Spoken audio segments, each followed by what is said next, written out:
नमस्कार बच्चों, आज हम बात करने वाले हैं पार्ट 5 की। हमने पार्ट 5 से पहले 3-4 पार्ट देखा है और 4 पार्ट तक हमने इससे पहले देखा हुआ है। तो चारों पाठों में हमने देखा हुआ है पहले अध्याय में कि इस्लाम धर्म की स्थापना कैसे हुई, इस्लाम धर्म किस तरह से भारत में किस तरह से इस्लाम धर्म का आगमन हुआ, किस तरह से मुस्लिम सत्ता स्थापित हुई। इसके बाद हम देखते हैं कि महमूद गजनवी आक्रमण करता है, मोहम्मद घोरी आक्रमण करता है। फिर इसके बाद आप देखेंगे कुतुबुद्दीन ऐबक लाहौर से भारत का शासन संचालित करता है। इसके बाद फिर इल्तुतमिश उसका उत्तराधिकारी आता है जो दिल्ली को राजधानी बनाता है और शासन को संचालित करता है। उसकी पुत्री शासन करती है, वह कितने संघर्षों के साथ, कितने जो है कि लड़ाइयों के साथ जो है कि अपना शासन 4 वर्ष का जो है कि संचालित करती है। इसके बाद आप देखेंगे धीरे धीरे फिर खिलजी वंश आता है। खिलजी वंश में हमने देखा था अलाउद्दीन खिलजी को, जो बहुत प्रतापी शासक रहता है, बाजार नियंत्रण व्यवस्था लेकर आता है और इसके बाद जो है वो दक्षिण भारत पे भी विजय करता है। तो उसने कई नई चीज़ें लेकर आई। इसके बाद आप देखेंगे तुगलक वंश आता है। तुगलक वंश की स्थापना किसने की थी? गयासुद्दीन तुगलक ने की थी। फिर गयासुद्दीन तुगलक के बाद उसका उत्तराधिकारी आता है जिसका नाम जो है जौना खां या फिर जो है मोहम्मद बिन तुगलक रहता है। तो मोहम्मद बिन तुगलक ने भी बहुत अच्छा शासन संचालित किया। उसने नई नई योजनाएं लेके आई, लेकिन उसकी योजनाएं जो है वो असफल होती गई। इसका कारण ये था कि वो योजना तो बहुत अच्छी बनाता था, परंतु उसका जो है कार्यान्वयन जिसे कहते हैं हम, उसे लागू करना, वो बहुत बेहतर नहीं था। इस कारण उसकी दोआब में कर वृद्धि योजना असफल हो गई। उसका खुरासान पर आक्रमण योजना वो असफल हो गई। उसने राजधानी परिवर्तन किया, वो असफल हो गया। तो इस तरह से वो असफलता का एक प्रतीक बनता चला गया। फिर इसके बाद आप आगे देखेंगे कि आता है एक वंश जिसका नाम सैयद वंश रहता है। तो इसी से हम आगे देखते हैं कि किस तरह से तुगलक वंश का पतन हुआ और तुगलक वंश के पतन के साथ फिर किस तरह से सैयद वंश और लोदी वंश की स्थापना हुई। चलिए, पाठ 5, सल्तनत का विघटन। फिरोज तुगलक के उत्तराधिकारी अत्यधिक अयोग्य और शक्तिहीन थे। उन्होंने अपना अधिकांश समय मनोविनोद तथा पारस्परिक संघर्ष में ही लगाया। फिरोज शाह तुगलक वही है जिसने कोई विजय नहीं की हुई थी, लेकिन हाँ, वो कल्याणकारी कार्य खूब किया हुआ था। उसने नहरों का निर्माण, जलाशयों का निर्माण, उसने तालाबों का निर्माण, इसके बाद दीवान खैरात विभाग की स्थापना, उसने खूब जो है कि विभाग की स्थापना की हुई थी। लेकिन वह जो है एक शक्तिहीन शासक था, उसने कोई विजय नहीं की हुई थी। और जब वो मरा तो उसके जो उत्तराधिकारी हुए वो और जो है कि शक्तिहीन थे या वो और भी अयोग्य थे। तो इस कारण क्या हो गया कि दिल्ली सल्तनत का जिसकी स्थापना कभी कुतुबुद्दीन ऐबक ने की हुई थी, वो धीरे धीरे पतन की कगार पर शुरू हो गया चलना। परिणाम स्वरूप प्रांतीय गवर्नरों ने अपने को स्वतंत्र घोषित कर दिया। सल्तनत का बचा खुचा वैभव दिल्ली में 1398 ईस्वी में हुए तैमूर के आक्रमण से समाप्त हो गया। हमने जैसे कि बताया हुआ था कि मोहम्मद बिन तुगलक के समय में आप देखेंगे दक्षिण में 2 राज्य, बहमनी राज्य स्थापित हुआ। इसके बाद जो है कि विजयनगर राज्य स्थापित हुआ। उधर देखेंगे बंगाल में एक राज्य स्थापित हुआ, सिंध में एक नया राज्य स्थापित हो गया। फिर आप देखेंगे गुजरात में एक राज्य स्थापित हो गया, फिर मालवा में राज्य स्थापित हो गया। फिर राजस्थान में जो है ढेर सारे राजवंशों ने अपने आप को स्वतंत्र कर लिया। तो क्या हुआ, धीरे धीरे क्या हो गया कि जो दिल्ली सल्तनत पूरे भारत में अपना विस्तार की हुई थी और पूरे भारत में शासन संचालित कर रही थी, वो अब सिमट कर कितना आ गई, वो एक छोटा सा दिल्ली, इसके बाद उत्तर प्रदेश के आसपास के भागों तक ही सिमट कर रह गई। समझ गए ना? तो आगे देखिए, तैमूर का भारत पर आक्रमण। सन 1398 ईस्वी में उत्तर भारत पर पुनः मध्य एशिया की सेनाओं का आक्रमण हुआ। अब हमें बताएंगे कि सबसे पहले मध्य एशियाई शासकों का आक्रमण किसके समय में हुआ था। अगर जो पहले पढ़ा होगा वो जरूर बता देगा। किसके समय में? इल्तुतमिश के समय में। चंगेज खां इल्तुतमिश के समय में सबसे पहले भारत पर आक्रमण करता है, जो मध्य एशिया से आक्रमण करता है। इसके बाद अलाउद्दीन खिलजी के समय में आक्रमण हुआ, फिर मोहम्मद बिन तुगलक के समय में आक्रमण हुआ, बलबन के समय में हमने देखा था आक्रमण हुआ था। तो ये कहाँ से आक्रमण किए थे? सब मध्य एशिया से। मध्य एशिया मतलब मंगोल, उज्बेकिस्तान, तुर्कमेनिस्तान, कजाकिस्तान, यहीं से सब आक्रमण भारत पर किए हुए थे। ये मंगोल थे, इन्हें हम खानाबदोश भी बोलते हैं। तो उन्हीं का एक वंशज था जिसका नाम तैमूर रहता है, वो अभी भारत पर आक्रमण करता है। तुर्क सरदार तैमूर, जिसे तैमूर लंग भी कहा जाता है, अपनी विशाल सेना लेकर भारत पर आक्रमण कर दिया है। आक्रमण का उद्देश्य केवल उत्तर भारत पर आक्रमण करना और लूट का माल लेकर मध्य एशिया लौट जाना था। तुर्कों का उद्देश्य ही यही था कि हम भारत पर आक्रमण करेंगे और आक्रमण करके यहाँ पर लूटपाट करेंगे और लूटपाट करके यहाँ से ढेर सारा धन लेकर मध्य एशिया लौट जाएंगे। कोई भी मंगोल आक्रमण ऐसा नहीं था कि जो क्या सोचे कि हम भारत पर आक्रमण करेंगे और भारत के राज्य पर शासन संचालित करेंगे, ऐसा नहीं था। वो सोच रहे थे कि हम लूटपाट करेंगे, क्योंकि मध्य एशिया में धन की कमी थी। वहाँ पर जो है शासक जब भी परेशानी में आता था, जब भी उसको धन की कमी होती थी, वो तुरंत भारत पर आक्रमण करता था या लूटपाट करता था और लेकर फिर मध्य एशिया लौट जाता था। हमने देखा था महमूद गजनवी को देखा था, ऐसे नहीं आक्रमण किया हुआ था। चलिए आगे देख। तैमूर के सैनिकों ने दिल्ली में प्रवेश किया। उन्होंने नगर को लूटा और नगरवासियों की हत्या की। जब उन्होंने पर्याप्त मात्रा में धन लूट लिया तब वे समरकंद लौट गए। अपनी राजधानी समरकंद जाते समय तैमूर ने खिज्र खां को लाहौर, मुल्तान एवं दीपालपुर का गवर्नर नियुक्त किया। खिज्र खां को जो है कि तैमूर ने अपना गवर्नर नियुक्त कर दिया कि हम इन क्षेत्रों को तुम्हारे हवाले छोड़कर जा रहे हैं। तो खिज्र खां क्या करता है कि वो उन्हीं राज्यों को अपने अधीन करके दिल्ली सल्तनत का शासक घोषित कर देता है और यहाँ पर सैयद वंश की स्थापना करता है। समझ रहे हैं ना? सैयद वंश की स्थापना खिज्र खां करता है। वह मुल्तान, लाहौर और दीपालपुर का पहले गवर्नर रहता है। तैमूर विजय करता है, विजय करके इन तीनों राज्यों का गवर्नर उसे बना देता है। तो गवर्नर जब बन जाता है तो उसके पास और शक्ति हो जाती है, उसके पास संसाधन हो जाते हैं, वो बहुत सारी विजय किया हुआ था।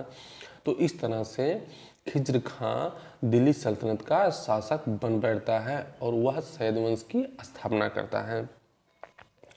देखिए, सैयद वंश 1414 ईस्वी से 1451 ईस्वी। ये नगर याद रखिएगा, समरकंद। समरकंद जो है वो उज्बेकिस्तान में है, हम दिखाएंगे भी। लाहौर है, मुल्तान है एवं दीपालपुर। सैयद वंश 1414 ईस्वी से 1451 ईस्वी। अंतिम तुगलक शासक नासिरुद्दीन महमूद की मृत्यु के बाद खिज्र खां ने दिल्ली पर अधिकार कर लिया और सैयद वंश की नींव डाली। खिज्र खां ने सुल्तान की उपाधि धारण न कर रैयत-ए-आला उपाधि धारण की। वह जीवन भर तैमूर की वंशजों का वफादार बना रहा और उन्हें राजस्व तथा उपहार भेजता रहा।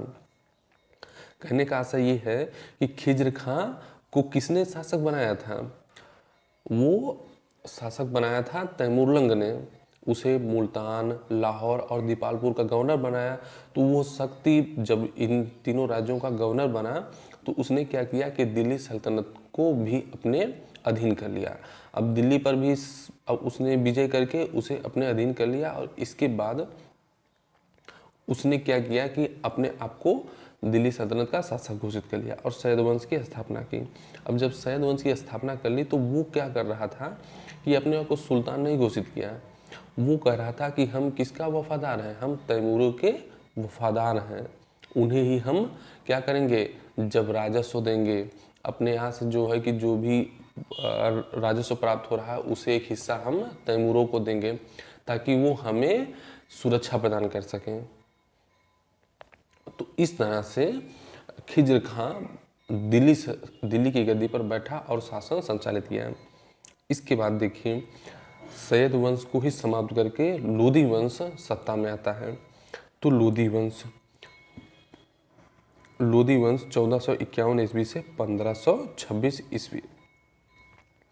दिल्ली सल्तनत का अंतिम राजवंश लोदी वंश था। 1451 ईस्वी में दिल्ली के अमीरों ने सरहिंद के सूबेदार बहलोल लोदी को आमंत्रित कर दिल्ली के सिंहासन पर बैठा दिया। लोदी शासक तुर्क ना होकर अफगान थे। अब देखिए, सैद वंश समाप्त हो गया, अब इसके बाद लोदी वंश आया। तो लोदी वंश का जो शासक रहता है वो सरहिंद का पहले गवर्नर रहता है। तो क्या हुआ कि सैयद वंश के जो शासक थे वो बहुत प्रतापी शासक नहीं थे। उसमें मोहम्मद शाह था, मुबारक शाह था, तो वो बहुत प्रतापी शासक नहीं थे। बहुत समस्याएं जनता को हो रही थी। तो इन समस्याओं को देखते हुए जनता ने क्या किया कि सरहिंद का शासक जिसका नाम सरहिंद का गवर्नर जिसका नाम बहलोल लोदी था, उसे बुलाया कि आप आ जाइए और दिल्ली की गद्दी आप संभालिए। तो बहलोल लोदी भागता हुआ आया। भाई बिल्कुल उसे लगा कि हाँ, क्यों नहीं, हम शासन सत्ता संभाल सकते हैं, क्योंकि उसने बहुत सारी विजय की हुई थी, मंगोलों के आक्रमण से वो निपटा हुआ था। तो उसे काफ़ी जो है कि अनुभव था सैनिक। तो वो दिल्ली की गद्दी पर बैठता है और सैयद वंश को समाप्त करके लोधी वंश की स्थापना करता है। अच्छा, लोधी जो शासक रहते हैं वो तुर्क नहीं थे, वो तुर्किस्तान से नहीं आए हुए थे, वो अफगानी थे। जो अफगानिस्तान है ना, अफगानिस्तान जिसकी राजधानी काबुल है, वहाँ से आए हुए थे ये सब। ठीक, इसीलिए इन्हें अफगानी नस्ल का भी कहते हैं। तो ये देख लिए ना, लोधी वंश की स्थापना बहलोल लोदी ने की। बहलोल लोदी देखिए 1451 ईस्वी से 1489 ईस्वी। बहलोल लोदी ने सल्तनत को संगठित करने का प्रयत्न किया। उसने जौनपुर पर आक्रमण कर सरकी शासकों को पराजित कर अपने अधीन कर लिया। उसने बहलोल नामक चांदी के सिक्कों का प्रचलन किया। बहलोल लोदी आया तो जौनपुर में, आप जौनपुर नगर की पहली स्थापना किसने की थी? फिरोज शाह तुगलक ने की थी। तो जौनपुर नगर में एक स्वतंत्र राज्य स्थापित हुआ था जिसका नाम सरकी राज्य था। तो वो स्वतंत्र था, तो इसलिए बहलोल लोदी ने सबसे पहले आक्रमण किया और सरकी राज्य को जीत लिया और जीत के उसे अपने अधीन कर लिया। ठीक, इसके बाद उसने जो है कि कई विजय की और उसने अपने क्या है राज्य को संगठित करने का प्रयास किया। क्योंकि हमने पहले देखा था कि दिल्ली सल्तनत बिखर चुका था, लेकिन उसने सबको जोड़ने का प्रयास किया ताकि संगठित होकर शक्तिशाली राज्य स्थापित किया जाए और शासन संचालित किया जा सके। इसके बाद आप देखेंगे बहलोल लोदी के बाद उसका पुत्र आता है सिकंदर लोदी, सन 1489 ईस्वी से 1517 ईस्वी। बहलोल लोदी के बाद हम देखेंगे उसका पुत्र आता है सिकंदर लोदी, सन 1489 ईस्वी से 1517 ईस्वी। बहलोल लोदी के बाद उसका पुत्र निजाम खां सुल्तान सिकंदर शाह नाम से सिंहासन पर बैठा। उसने 1504 ईस्वी में अपनी राजधानी दिल्ली से हटाकर नए नगर में स्थापित किया, जो बाद में आगरा नाम से प्रसिद्ध हुआ। आगरा क्यों प्रसिद्ध है? ताजमहल के लिए प्रसिद्ध है। शाहजहां ने वहाँ किला बनवाया था, इसलिए प्रसिद्ध है। तो आगरा शहर बहुत सारे जो है स्थापत्य के लिए प्रसिद्ध है। कभी घूमने जाना हो तो जाइए आगरा। तो आगरा शहर की स्थापना किसने की थी? सिकंदर लोदी ने की थी।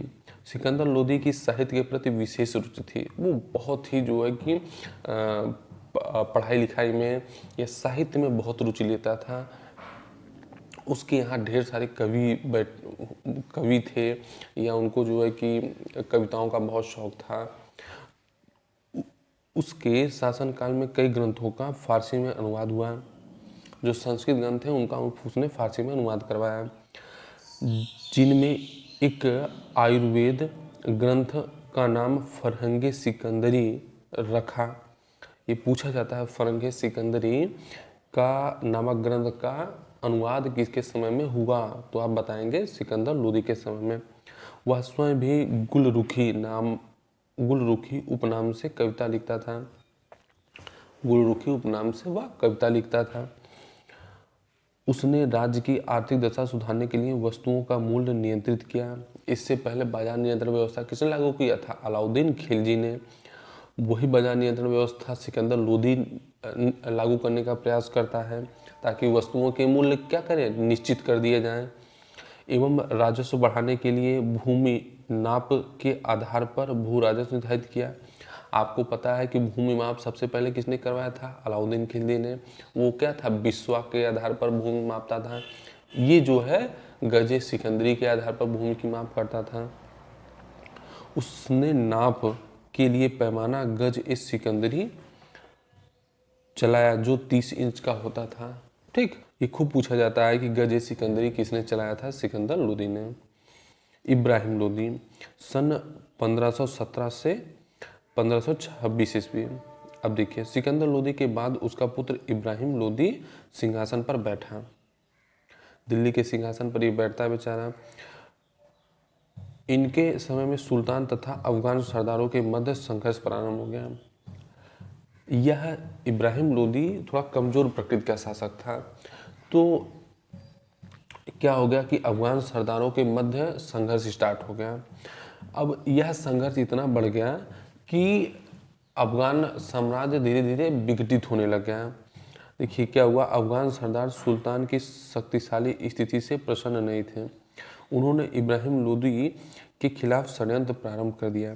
इसी प्रकार षड्यंत्रकारी अफगान सरदारों की मदद से काबुल के शासक बाबर ने इब्राहिम लोदी को पानीपत के मैदान में 1526 ईस्वी में पराजित किया। इस युद्ध में इब्राहिम लोदी मारा गया और भारत में लोदी वंश के साथ ही दिल्ली सल्तनत का भी अंत हो गया। देखिए हुआ क्या कि सिकंदर लोदी का जो पुत्र था इब्राहिम लोदी, उसके अपने ही भाई और चाचाओं से संघर्ष हो गया। अब भाई और चाचाओं से जब संघर्ष हो गया तो क्या हो गया कि वो उसके चाचा ये चाहते थे कि नहीं हम शासन सत्ता संभालें, उसके भाई भी वही चाहते थे कि हम शासन सत्ता संचालित करें। तो इस कारण से उसका अपने ही परिवार से संघर्ष हो गया। तो उसके ही परिवार वालों ने क्या किया, बाबर को बुलाया कि ऐसा करिए कि आप भारत पर आक्रमण कीजिए, और भारत पर आक्रमण करके ये लोदी जो इब्राहिम लोदी है वो इस समय बहुत क्रूर हो चुका है। वह बहुत जो है कि जनता पर क्या कर रहा है कि कर वसूल कर रहा है, उनको जो कष्ट दे रहा है। तो आक्रमण करिए। तो आक्रमण करके वो सोच रहे थे कि बाबर भारत पर आक्रमण करेगा, आक्रमण करके तैमूर की ही तरह वह भारत से वापस लौट जाएगा। लेकिन बाबर जब भारत पर आक्रमण करता है तो वो यहाँ पर क्या करता है, सत्ता स्थापित कर लेता है और मुगल वंश की स्थापना कर देता है। तो उसके जो भाई बिरादरी थे या उसके जो अफगान अमीर थे, उनकी जो मंशा थी उस पर पानी फिर जाता है। इसीलिए कहते हैं कि घर के व्यक्तियों से आप संगठित रहिए, वो आपका भला करेंगे। अगर बाहर वालों को से आप दोस्ती करेंगे तो बाहर वाला कब आपके घर को फोड़ देगा और आप पर दबाव बनाने लग जाएगा या आपकी ज़मीन को हड़प लेगा। लेकिन अगर आप घर में रहेंगे तो घर वाला कभी आपको बाहर नहीं करेगा या आपको जो है कि दुखी नहीं होने देगा। लेकिन जो इब्राहिम लोदी के जो उसके संबंधी थे, उसके चाचा थे, उसके भाई थे, उन्होंने ही बाबर को बुलाया और बाबर भारत पर आक्रमण किया और आक्रमण करके यहाँ पर लोदी वंश की सत्ता को समाप्त करके मुगल वंश की सत्ता स्थापित कर दिया। ये सीखने वाली बात है, समझने वाली बात है कि किसी भी बाहरी व्यक्ति से को आप अपने घर में फूट डालने के लिए मत आमंत्रित कीजिए, वरना क्या होगा कि आपका ही अस्तित्व समाप्त कर देगा। वो आपकी जमीनों को लिखा लेगा या आपको ही बर्बाद कर देगा। दिल्ली सल्तनत के पतन के कारण। दिल्ली सल्तनत में उत्तराधिकारी के नियम का अभाव था। शासक की मृत्यु हो जाने के बाद राज परिवार में सत्ता के लिए संघर्ष प्रारंभ हो जाता था। हमने देखा है कि उत्तराधिकार का नियम दिल्ली सल्तनत में स्पष्ट नहीं था। जब कुतुबुद्दीन ऐबक की मृत्यु होती है तो उसका कोई पुत्र नहीं था। तो किसी तरह से इल्तुतमिश को सत्ता मिलती है। इल्तुतमिश जब मरता है तो रजिया सुल्तान, उसका भाई रुकनुद्दीन शाह, उनमें संघर्ष हो जाता है, रजिया सुल्तान जीत जाती है। फिर इसके बाद आप बलबन को देखेंगे, बलबन के बाद उत्तराधिकारी कोई नहीं था, तो उत्तराधिकारी थे तो उनमें संघर्ष हो गया। फिर आप देखेंगे खिलजी वंश में आप अलाउद्दीन खिलजी को ही देख लीजिए, उसके उत्तराधिकारियों में संघर्ष हो गया। तो इस तरह से आप देखेंगे कि उत्तराधिकार का कोई स्पष्ट नियम नहीं था कि राजा है तो राजा का पुत्र ही उसका शासक बनेगा या उसका उत्तराधिकारी बनेगा। तो इस तरह से जब क्या होता था, राजा की मृत्यु होती थी तो इसके बाद उसके पुत्रों में संघर्ष स्टार्ट हो जाता था, या सरदार उसके पुत्र नहीं है तो सरदारों में संघर्ष स्टार्ट हो जाता था। जो सबसे शक्तिशाली होता था, जिसके पास सैनिक अनुभव था, जिसके पास ढेर सारे अमीरों का समर्थन होता था, वह क्या होता था, शासक बन जाता था। जैसे आप बलबन का नाम ले सकते हैं, जैसे आप जलालुद्दीन खिलजी का नाम ले सकते हैं। ये सब अपनी सैनिक योग्यता के कारण, अपनी शक्तिशाली पावर के कारण और सरदारों के समर्थन के कारण शासक बन सके थे। इस प्रकार के आपसी संघर्ष ने आपसी विश्वास की भावना को कम कर दिया, जो आगे चलकर सल्तनत के पतन का कारण बना। अलाउद्दीन खिलजी तथा मोहम्मद बिन तुगलक ने दिल्ली सल्तनत को सुदूर दक्षिण तक पहुंचाया। दिल्ली से अत्यधिक दूरी होने के कारण इन पर नियंत्रण रखना संभव नहीं था। हमने ये बताया हुआ था पिछली क्लास में, जो पढ़ा होगा। अलाउद्दीन खिलजी दक्षिण भारत पर आक्रमण करता है तो देवगिरी, वारंगल और काकती को जीतता है, उस पर अप्रत्यक्ष रूप से शासन संचालित करता है। उन्हें कहता है कि ऐसा है कि आप हमें कर दीजिए, हम आपके राज्यों की सुरक्षा करेंगे। लेकिन मोहम्मद बिन तुगलक क्या करता है कि दक्षिण भारत पर आक्रमण करता है और उसने देवगिरी, वारंगल और होयसल राज्यों को अपने अधीन कर लेता है। वहाँ पर अपने अधिकारियों की नियुक्त करता है, वहाँ पर अपने कर्मचारियों की नियुक्त करता है। तो इस तरह से धीरे धीरे क्या हो गया कि दिल्ली सल्तनत पूरे भारत पर विस्तृत हो गया। तो इस कारण से क्या हो गया कि आपका राज्य जब बहुत दूर दूर तक फैल जाएगा तो अब आपको जब भी विद्रोह होगा तो दबाने में समस्या होगी, वहाँ पर रसद पानी ले जाने में समस्या होगी। इसी कारण आप देखेंगे कि बंगाल में नए राज्य का उद्भव हुआ तुगलक वंश के समय में। इसके बाद आप देखेंगे कि हमने बताया था विजयनगर साम्राज्य की स्थापना होती है, फिर जो बहमनी राज्य का स्थापना होती है, गुजरात राज्य स्थापित होता है गुजरात में, फिर मालवा में राज्य स्थापित होता है। तो इस तरह से धीरे धीरे क्या हो गया, दिल्ली सल्तनत फूटता गया, टूटता गया और वो धीरे धीरे राज्य स्थापित होते चले गए। तैमूर के आक्रमण ने दिल्ली सल्तनत की शक्ति को कमजोर कर दिया, जिससे अधीनस्थ राज्य स्वतंत्र होने लगे। जब तैमूरों का भारत पर आक्रमण हुआ तो दिल्ली की सत्ता धीरे धीरे खंडित होने लगी और विखंडित होने लगी और धीरे धीरे नए नए राज्यों की स्थापना होने लगे। तो इस तरह से दिल्ली सल्तनत का क्या हो गया, पतन हो गया। अब आपको पता होना चाहिए कि दिल्ली सल्तनत में कितने राजवंश स्थापित हुए। ये क्वेश्चन पूछा जाता है। पहला कौन था, गुलाम वंश, हमने पढ़ा हुआ था, ठीक, गुलाम वंश पढ़ा हुआ था ना, जिसकी स्थापना किसने की थी, कुतुबुद्दीन ऐबक ने की हुई थी। इसके बाद हम देखते हैं खिलजी वंश आता है, फिर इसके बाद हम देखते हैं तुगलक वंश आता है, फिर इसके बाद देखते हैं सैयद वंश आता है, फिर इसके बाद हम देखते हैं कौन वंश आता है, लोधी वंश। ठीक है, अब देखिए यहाँ दिया ने गुलाम वंश की स्थापना कुतुबुद्दीन ऐबक ने की हुई थी। खिलजी वंश, ये देखिए खिलजी वंश 1290 से 1320 तक किसने की थी, जलालुद्दीन खिलजी ने खिलजी वंश की स्थापना की थी। तुगलक वंश की स्थापना किसने की हुई थी, तुगलक वंश की स्थापना गयासुद्दीन तुगलक ने की हुई थी। सैयद वंश की स्थापना खिज्र खान ने की हुई थी। लोधी वंश की स्थापना बहलोल लोधी ने की थी। तो ये देखिए आपका, अब ये है प्रश्नोत्तर बचा है, प्रश्नोत्तर हम बाद में आपको कराएंगे, आप पढ़िए बढ़िया से। और हाँ, एक प्रोजेक्ट वर्क देखिए, पाठ में आए हुए नगरों की एक सूची बनाएं और यह पता लगाएं कि उनमें से किन नगरों के नाम आज भी वही हैं जो उस समय थे। देखिए 2-3 नगर तो हम बता दे रहे हैं। देखिए आगरा आज भी आगरा शहर प्रसिद्ध है। फिर दिल्ली देखिए, दिल्ली भारत की राजधानी है ही है, तो दिल्ली भी प्रसिद्ध है, आप देखेंगे 2 नगर हो गया। फिर इसके बाद आप तीसरे नगर के बारे में देख लीजिए। आप जो है लाहौर के बारे में जानते होंगे, लाहौर पाकिस्तान में है। मुल्तान का सुल्तान जिसमें मिलन सहवाग तीसरा शतक मारता है। दीपालपुर देखिए, समरकंद उज्बेकिस्तान में है ही है। ठीक है, 2 नगरों का और नाम बता देते हैं। देखिए, एक सरहिंद है, एक जौनपुर है, ये है। मतलब आपको 5-6 नाम बताया हमने। लाहौर बताया, मुल्तान बताया, जौनपुर बताया, सरहिंद बताया, फिर दिल्ली बताया, आगरा बताया। ये ऐसे नगर हैं जो पहले से स्थापित थे और आज भी क्या है, वही नाम उनका है। ठीक, तो नमस्कार। और आप बढ़िया से पढ़िए, अच्छे से पढ़िए, जो समस्या हो उसे बताइए, उससे हम समझेंगे और उसका हल आपको हम देंगे। आप वीडियो को अपने दोस्तों को दिखाइए, अपने साथियों को दिखाइए, और पसंद हो तो उसे लाइक और सब्सक्राइब भी कीजिए। नमस्कार।